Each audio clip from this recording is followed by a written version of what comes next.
serviremos ao Senhor. Que música bonita mesmo, né? Eu não conhecia. Mas é que eu só conheço Coração Santo e olhe lá, né? Bem, gente. Eu estou muito contente de estar aqui com vocês, mais uma vez. Estou muito contente de estar aqui com o seminarista Gabriel. O seminarista Gabriel, ele é vocação da paróquia do Padre Bruno. Padre Bruno que está em Roma agora. Assim? Ah, então tá bom. Melhorou? Muito bem. Queridos irmãos, vamos ler então o Evangelho de Nosso Senhor. O Senhor esteja convosco. Proclamação do Evangelho de Jesus Cristo, segundo Marcos. Naquele tempo, Jesus partiu com seus discípulos para os povoados de Cesareia de Filipe. No caminho ele perguntou a seus discípulos: quem dizem os homens que eu sou? Eles responderam: alguns dizem que tu és João Batista. Outros, que é Elias. Outros ainda, que és um dos profetas. Então Jesus perguntou-lhes: e vocês? Quem dizem que eu sou? Pedro respondeu: tu és o Messias. Então Jesus proibiu severamente que eles falassem a alguém a respeito dele. Palavra da salvação. Nostra delicta. Lemos aqui o testemunho de São Marcos. Olha que beleza, está chovendo. Vocês cantaram Chuva de Graças? Não. Esse evangelho ele é repetido. Ele vai ter outro evangelista que vai descrever então que Jesus diz para Pedro: feliz és tu, Simão, filho de João, porque não foi um homem que te disse isso. E digo mais, tu és Pedro, e sobre esta pedra edificarei minha igreja. Quem dizem os homens que eu sou? Quem dizem os homens que é Jesus Cristo hoje? Hoje nós temos heresias. Tem a fé verdadeira e tem as heresias, dizendo quem é Jesus Cristo. Uma dessas heresias é antiquíssima, chama-se arianismo. Arianismo e outra divisão do arianismo, que é o nestorianismo, são heresias bem no começo do cristianismo, que vão dizer o seguinte: não adianta, filha, ela vai fechar a porta, né? Não adianta, é uma cobertura meio de plástico, e daí faz o barulho mesmo, mas vocês estão me ouvindo, né? Então tá bom. Quem está em casa que não deve estar ouvindo, né? Está ouvindo bem? Então beleza. O arianismo e o nestorianismo, eles são uma heresia que diz o seguinte: Jesus Cristo era um homem muito especial. Jesus Cristo era um homem que Deus deu muitos dons. Jesus Cristo era um homem que Deus deu muitas graças. Mas Jesus Cristo era um homem, e não mais que um homem. Isso a igreja não admite. Outra heresia, que é o monofisismo, dizia o contrário. Jesus Cristo é Deus. É Deus que se fantasia de homem, assim como nas lendas gregas, que os deuses gregos se fantasiavam de touro, se fantasiavam de uma mulher bonita, se fantasiavam de vaso, Deus se fantasia de homem, finge que é homem, mas não é homem, é Deus, põe uma máscara de homem, e Jesus Cristo então seria só Deus, não seria homem. Essa heresia é chamada monofisismo. Isso a igreja também não admite. Qual é a fé da Igreja Católica Apostólica Romana? O que a nossa Santa Igreja fala sobre Jesus Cristo? Quem é Jesus Cristo para o católico apostólico romano? Jesus Cristo para o católico apostólico romano é Deus, sim ou não? Jesus Cristo para o católico apostólico romano é homem? Muito bem. Ele é ao mesmo tempo Deus e homem. Ele é ao mesmo tempo 100% Deus e 100% homem. Jesus Cristo não é um homem elevado por Deus, um homem muito especial, não. Ele é homem e ele é Deus. E ele não é Deus fantasiado de homem. Ele é homem e ele é Deus. E isso torna tudo muito bonito. Hoje colocamos flores ao lado da Virgem Santíssima. Se Jesus Cristo fosse somente um homem, ela seria mãe de Deus? Não seria. Seria a mãe de um homem muito especial, mãe de um profeta, mãe de um filósofo, mas não seria a mãe de Deus.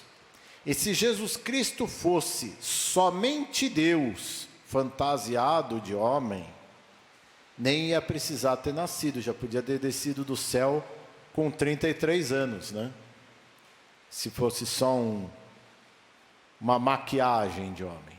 Não, ele é Deus e ele é homem. E as duas naturezas andaram juntas. E quando a Virgem Maria dá à luz a nosso Senhor e Salvador Jesus Cristo, nós podemos dizer que ela sim é a Dei Genetrix, aquela que gerou Deus, porque ela gera aquele que é verdadeiramente homem, sem deixar de ser verdadeiramente Deus. Mas é isso que os homens dizem de Jesus Cristo? Não, não é.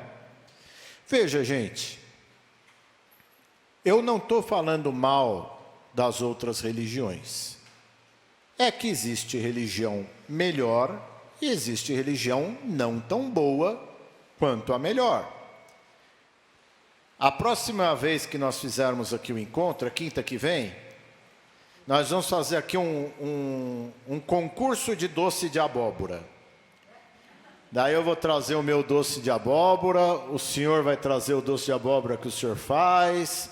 Cadê o violão? O homem do violão, cadê? Foi fazer doce de abóbora. E daí as senhoras vão provar os nossos doces de abóbora. O Gabriel vai trazer o doce de abóbora dele. As senhoras vão provar e vão falar: olha, o dele tem muito cravo. O do violão tem muita canela. O do Padre João ficou muito molegato, ficou muito cozido. O do Gabriel ficou perfeito. Vocês estão falando mal do nosso? Não, é que o dele ficou melhor. Então agora eu vou falar um pouquinho de como as outras religiões enxergam Jesus Cristo. Eu não estou falando mal, mas é que a nossa é melhor. E eu não posso fazer nada. Se a nossa é a melhor religião do mundo, quem está incomodado que se converta.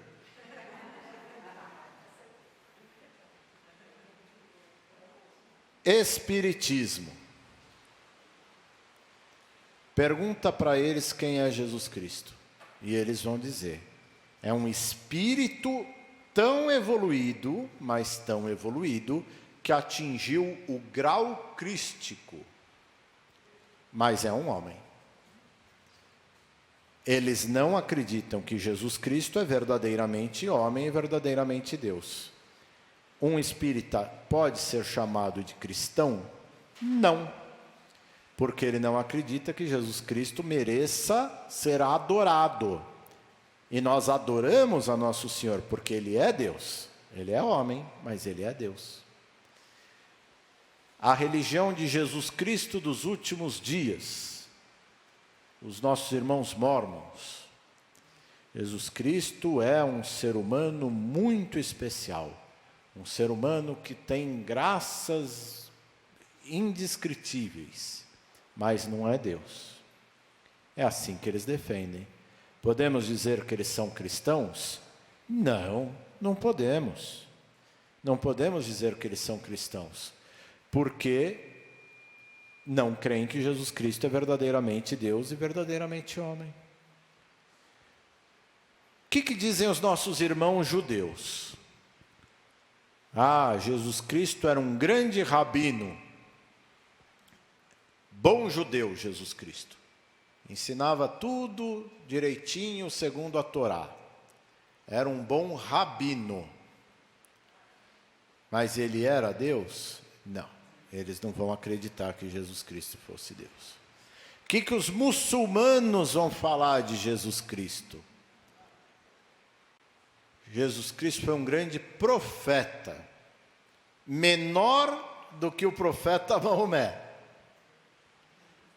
Que eles vão colocar Maomé acima de Jesus, menor que o profeta Maomé, mas ele é um profeta. Para nós, não. Jesus Cristo é verdadeiramente Deus e verdadeiramente homem. Querido irmão, querida irmã, isso é um problemão. Isso é um problemaço na nossa vida. Porque se Jesus Cristo, ele não é só um homem muito especial, ele não é um filósofo, ele não é um profeta, ele é Deus. E se Jesus Cristo é Deus, eu devo obedecê-lo, e eu devo adorá-lo, e eu devo segui-lo naquilo que eu concordo com ele, e naquilo que eu não concordo com ele. Eu também tenho que seguir Jesus Cristo, porque eu não estou falando aqui de um profeta, eu não estou falando de um filósofo, eu não estou falando de um sábio, eu estou falando daquele que é verdadeiramente homem e verdadeiramente Deus, que com sua morte remiu os nossos pecados. Estão me acompanhando? Estão entendendo? Então vamos aqui pegar outras religiões mais antigas que o cristianismo. Tinha uma religião na Pérsia que tem um grande filósofo que é o Zoroastro.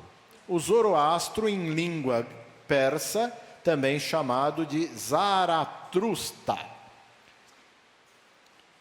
Ele é anterior a Cristo, ele é mais ou menos do século VII a.C., e ele vai ser o primeiro a falar de um único Deus, que não tem politeísmo, que tem um único Deus. Ele vai falar de inferno e céu, ele vai falar naquela região, né? Porque o judaísmo já falava isso.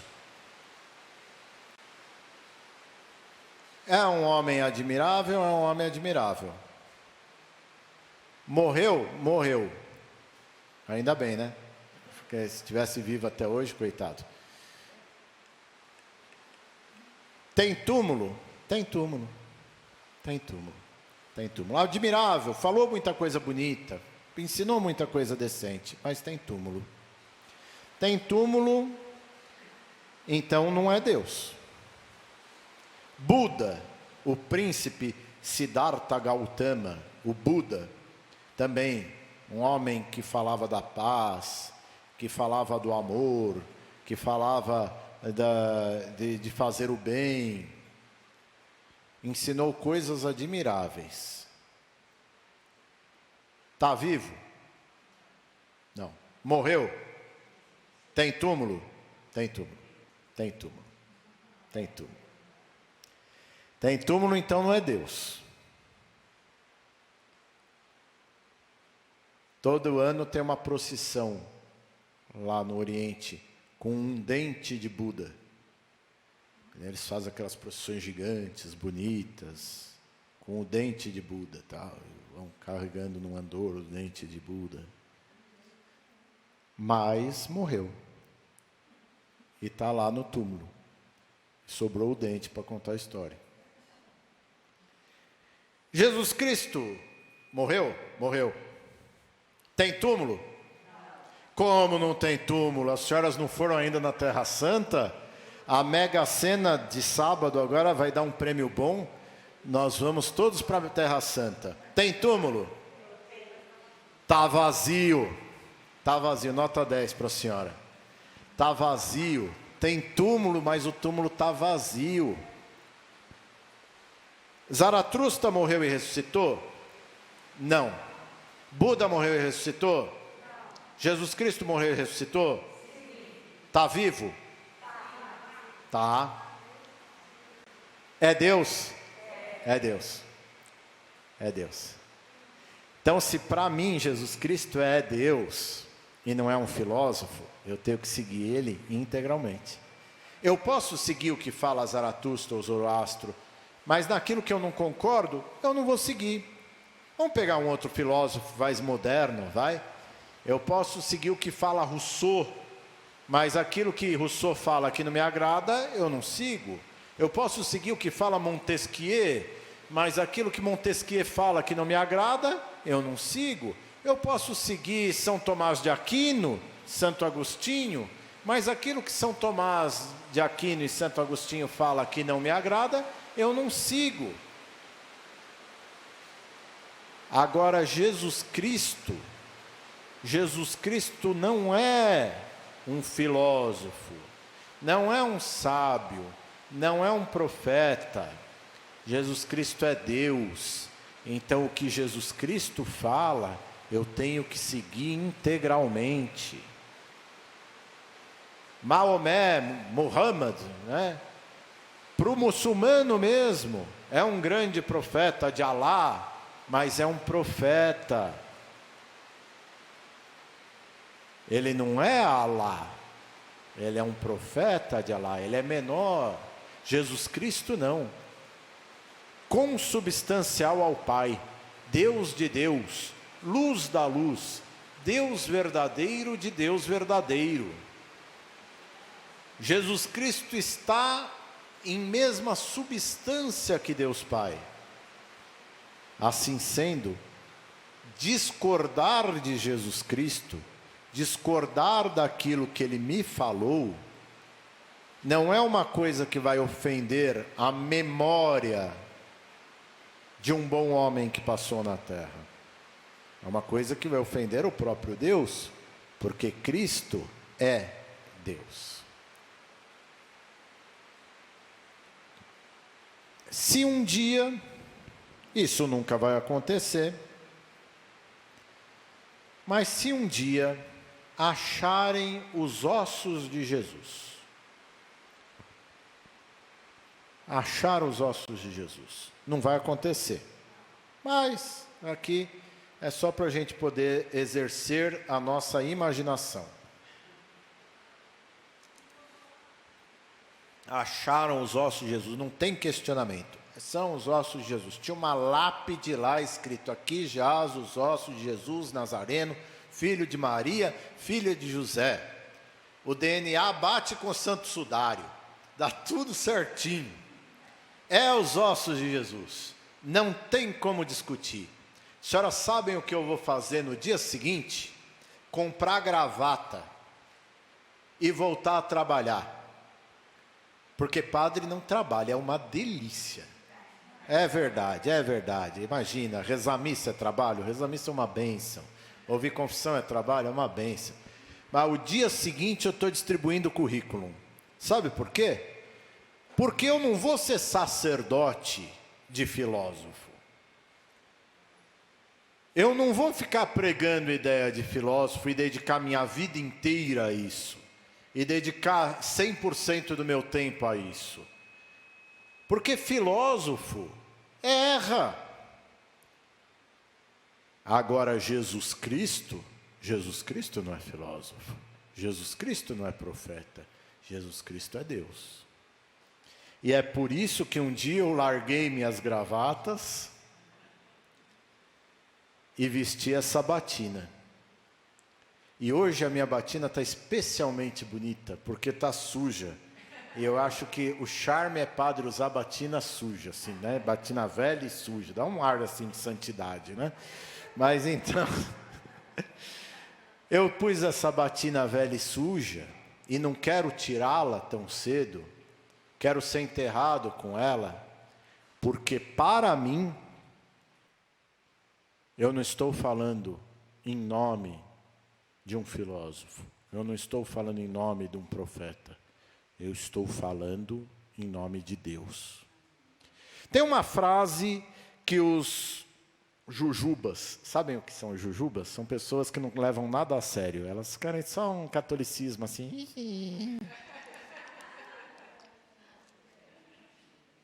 Aquele catolicismozinho doce, açucarado, aquele catolicismozinho que não me obriga a mudar de vida. Tem muita gente que é assim, que é um catolicismozinho blasé, assim, sabe? Um catolicismozinho, eu escolho o que eu quero seguir. Oi?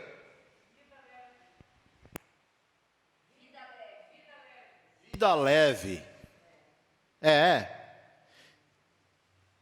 Essa turma, ela vai tentar argumentar que Jesus Cristo é ótimo. E vai dizer o seguinte, agora está na moda soltar essa frase na internet. Cristo era ótimo, mas o seu fã-clube é de doer. O fã-clube somos nós, tá? Que somos católicos.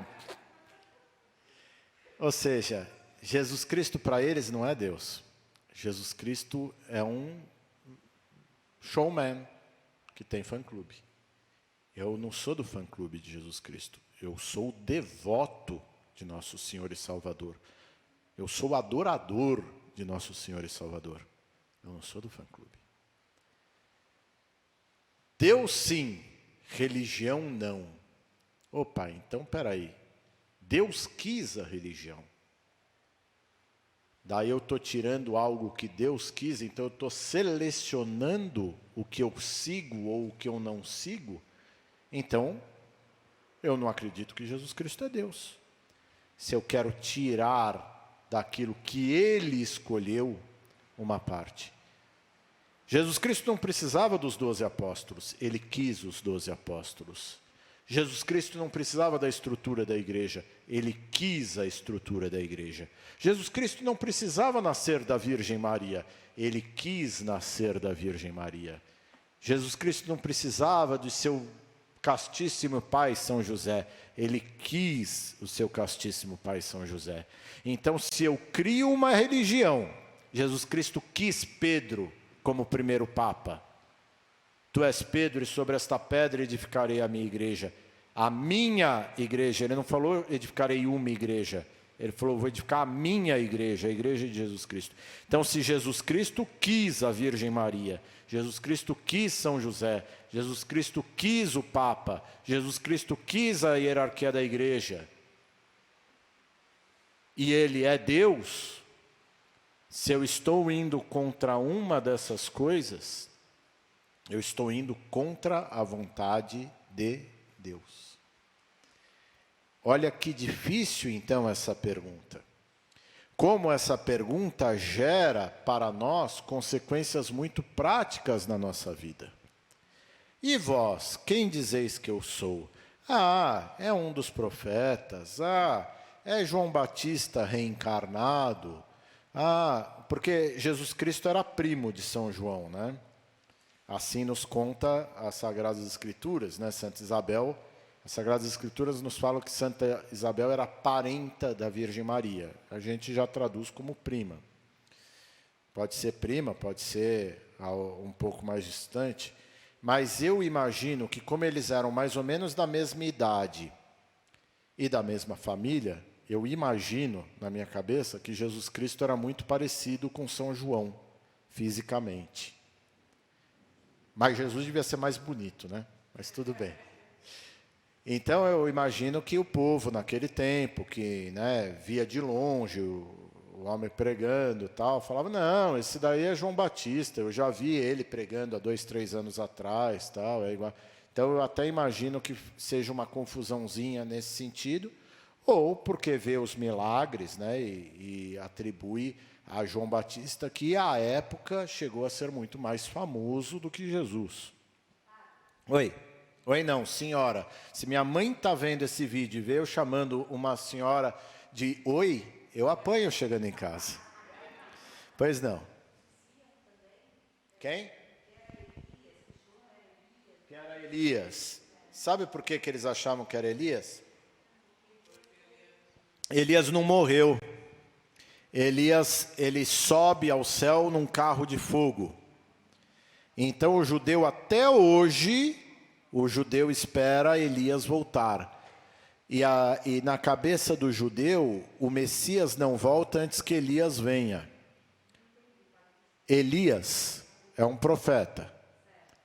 Ele sobe aos céus num carro de fogo. O judeu, hoje, o judeu do ano 2022, ele espera que Elias volte. Então, acreditar que aquele grande profeta que fazia grandes milagres fosse Elias, era uma forma do judeu acreditar que o mundo estava chegando no seu limiar, né? Até hoje, os judeus comemoram a Páscoa como nós, né? Nós comemoramos a passagem da morte para a vida, os judeus comemoram a passagem da escravidão para a liberdade. E o judeu, quando ele prepara a mesa dele para comemorar a Páscoa com os parentes, ele coloca um prato a mais. Sabe para quem? Para Elias. Para Elias, muito obrigado, viu? Deus lhe pague. Para Elias. Então, o judeu espera que Elias volte. Por isso, porque a dúvida da senhora é que tem um hiato temporal muito grande entre o profeta Elias e Jesus, né? O judeu está esperando o Messias, o Mashiach, né, para falar com um sotaque mais hebraico, ou o Cristo. Cristo é a palavra grega para Messias, que é o ungido. O judeu está esperando até hoje que chegue o ungido que vai libertá-los. A ideia é que vem o Cristo, vem o Messias, é a mesma palavra, uma em grego, outra em hebraico, para libertar. Então, eles estavam vivendo sob o domínio do Império Romano. Na cabeça deles, se tivesse vindo o Messias, ele tinha libertado do Império Romano. Mas Jesus Cristo nos libertou de uma coisa muito pior, que é o pecado e a morte eterna. Essa visão sobrenatural, eles não conseguiram ter à época. Alguns, ao longo da história, foram se convertendo, mas ainda hoje não aceitam a Jesus Cristo como verdadeiramente Deus e verdadeiramente homem. Agora, Cristo virá uma segunda vez. E daí, quando vier essa segunda vez, eles vão falar, viu, Jacó, eu falei que ia vir. É o mesmo. Vai dar tudo certo quando vier, a senhora vai ver. Eu tenho um amigo padre, uma graça, um padre santo para chuchu. Gabriel conhece. Ontem mesmo eu estava conversando com ele, daí ele falava assim, ai Senhor, tomara que Cristo volte logo, que eu não aguento mais. Então, quando ele voltar, vai ter isso. A gente vai falar, olha, está voltando. E os judeus vão falar, olha, está chegando pela primeira vez. Mas o mundo vai acabar do mesmo jeito. Então, queridos irmãos, queridas irmãs, a grande pergunta, quem é Jesus Cristo para você? A resposta é fácil. A resposta é, Jesus Cristo para mim é o Redentor, o Salvador. Verdadeiramente Deus, verdadeiramente homem. Segunda pessoa da Santíssima Trindade. Essa é a parte fácil da resposta. A parte difícil da resposta é o seguinte, se ele é Deus, eu tenho que levar a sério o que ele me manda fazer. Eu tenho que viver profundamente o que ele me manda fazer. Eu não tenho que ficar tentando achar defeitos próprios meus no proceder de Cristo, que é o que a gente mais vê entre aquele catolicismo blasé, jujuba, vida leve. Então o cara vai encher a lata de cachaça e a gente fala, abandona o vício, e o cara responde, até Cristo bebia. Não é assim não. Então faz tudo que Cristo faz, não escolhe só uma coisa que Cristo faz. Cristo também jejuava, Cristo também ficava rezando, Cristo também deixava de descansar para atender o povo. Então, se é para fazer o que Cristo faz, faça tudo que Cristo faz. Você vai dar uma bronca no sujeito que está fazendo isso ou aquilo, Cristo também concordaria comigo. Não é? Como se fosse um político, né? Como se estivesse falando, sabe lá eu, de Getúlio Vargas, do Jânio Quadros. Se fosse vivo, ia fazer. Deus está vivo. Deus está aí. Deus nos deu a sua sã doutrina. É muito claro o que Ele quer de nós. O duro é seguir. Louvado seja nosso Senhor Jesus Cristo.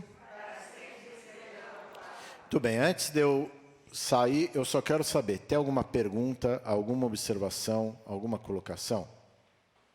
E os maçons, ela perguntou, e os maçons, o que tem os maçons? Como eles veem Jesus Cristo? Como que os maçons veem Jesus Cristo? Tá. O problema de maçonaria é que a maçonaria, ao contrário do catolicismo, ela não tem uma unidade de doutrina. Nós temos o Santo Padre, que é o Papa, que ele tem uma unidade de doutrina. O maçom, ele é obrigado, para ser maçom, a crer em Deus. Então, a maçonaria vai aceitar, dentro da maçonaria, agnóstico, vai aceitar espírita, vai aceitar muçulmano, vai aceitar judeu, vai aceitar católico, vai aceitar de tudo dentro da maçonaria. E cada um vai levar a sua própria visão de Cristo. Então, como os maçons veem Jesus Cristo, se ele é Deus ou não, varia de maçom para maçom, tá? A maçonaria, ela tem alguns problemas graves em seus princípios que vão contrário ao que a Santa Igreja nos prega. Essa ideia de igualdade, por exemplo. Igualdade é muito bonito falar, mas ela é pecaminosa, porque não existe igualdade. E nós temos dons diferentes e somos obrigados a agir de acordo com esses dons diferentes que nós temos. Se eu sou mais forte que um homem fraco, eu tenho por obrigação ajudar aquele homem fraco. Se eu sou mais rico que um homem pobre, eu tenho por obrigação ajudar aquele homem pobre. Se eu sou mais inteligente que um homem burro, eu tenho por obrigação ajudar aquele homem burro. Se eu sou mais bonito do que um homem feio, eu tenho obrigação de fazer propaganda de pasta de dente. Não, estou brincando. Não, mas veja, se eu tenho os dons, eu tenho obrigações. Os dons, eles me dão obrigações. Então, essa ideia de igualdade, por exemplo, da maçonaria, ela é nefasta, ela é horrenda. Porque, somos todos iguais aqui, então aqui a gente vai fazer uma vaquinha e vamos dividir exatamente igual. Não, tem gente que aguenta o tranco e tem gente que não aguenta. E quem aguenta o tranco tem que ajudar quem não aguenta. Outra visão nefasta da maçonaria, essa questão de liberdade. A gente fala liberdade como sendo uma coisa boa, é uma coisa boa enquanto eu não estou usando a minha liberdade para atacar o outro, para espalhar mentira sobre o outro, para ofender o outro, para matar o outro, para bater no outro. Então, as ideias de liberdade e igualdade, elas são nefastas porque elas só favorecem aqueles que têm mais força e mais dinheiro, que podem atacar aquele que é mais fraco e mais pobre. Então, o que a Santa Igreja, que é muito melhor que a maçonaria, nos ensina? Justamente a fazer o bem dentro das nossas obrigações. Tá bom? Expliquei? É interessante essa visão de São Paulo, como que Jesus Cristo é o segundo Adão vivificante, porque se o primeiro Adão nos trouxe a morte, o segundo Adão nos traz a vida, né? Então seria a bondade de Deus verificando aquele que levou a humanidade ao pecado, mandar aquele que vai levar a humanidade à salvação. É muito bonito isso. Por isso que Jesus não pode ser só Deus, ele tem que ser também homem. Porque sendo homem, o seu sacrifício representa o sacrifício de todos os homens. E se ele fosse só homem, não seria um sacrifício digno de Deus. Então ele tem que ser Deus também. Fala, filhinha. Eu vou repetir até a sua pergunta para o pessoal que está em casa, porque com certeza eles ouvem a mesma coisa. Eu ouvi isso ontem. E Deus está dentro de mim, eu sou coabitação do Espírito Santo, eu não preciso ir na igreja. Isso é a maior armadilha que o diabo coloca no coração de gente boa. Porque eu começo a criar um Deus à minha imagem e semelhança. Eu começo a criar um padrão de moral à minha imagem e semelhança. E eu não obedeço o que Deus me manda. Eu obedeço o que eu quero. E daí, os pecados que eu não cometo, eu vou dizer que são pecados terríveis. E os pecados que eu cometo, eu vou dizer que são fraquezas. E é perigosíssimo isso. Por isso que eu preciso, e por isso que Deus quis a religião. Por isso que eu preciso, e por isso que Deus quis nos dar os 10 mandamentos. Para que eu possa entender o que é a vontade dEle e não a minha vontade. Como nasceu a maçonaria? Vamos um dia fazer um encontro só sobre maçonaria? Vamos? Então vamos fazer o seguinte, eu vou responder rapidamente a sua pergunta, e depois a gente dá prosseguimento, tá? Mas rapidamente, como nasceu a maçonaria? A maçonaria, ela briga dentro dela para saber como que ela nasceu, tá? Tudo dentro da maçonaria tem briga, porque não tem um centro de unidade. A maçonaria é um centro de briga. Então tem maçom que aceita mulher, tem maçom que não aceita mulher, tem maçom que usa chapéu, maçom que não usa chapéu, maçom que grandes lojas, Grande Oriente, bababá, bibibi e tal. Eles brigam. Por isso que eu não me preocupo com a maçonaria. A maçonaria vai destruir a igreja. Não vai. Se eles conseguirem se manter de pé, já está bom para eles. Porque eles brigam mais do que a gente pode imaginar. Uma das coisas que eles brigam é como nasceu a maçonaria. Então, eles brigam dizendo que a maçonaria remonta ao tempo da construção do rei Salomão do templo. Daí, outros vão dizer que a maçonaria ela remonta às guildas da Idade Média. Você vai falar, mas o que são guildas?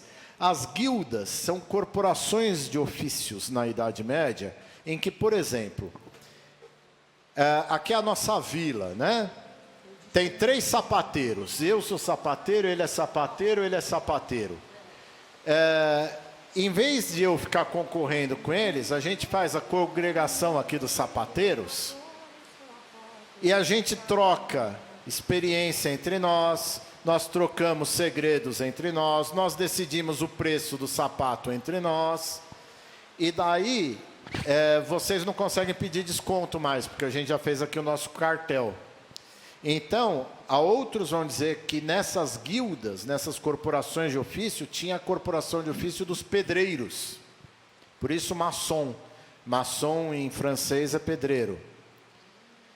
Então, na corporação de ofício dos arquitetos, engenheiros, mestres de obra, tá, o pessoal da construção civil, nasceu a maçonaria lá. Outros vão dizer que a maçonaria ela é da do Iluminismo, uns 30, 40 anos antes da Revolução Francesa, que se reúne como reuniões, né, de homens que estão querendo o fim da estrutura monárquica que envolvia a igreja. Então, a maçonaria naquela época vai atacar muito a igreja, porque o que suporta o rei é a igreja. Suporta no sentido de dar suporte. Então, um dia desses a gente vai fazer aqui uma palestrinha sobre maçonaria, tá bom? Amém. Muito bem, amém. Amém. Muito obrigado, gente. Deus abençoe vocês. Obrigado ao Senhor. Foi muito bom. Eu e minha casa servirei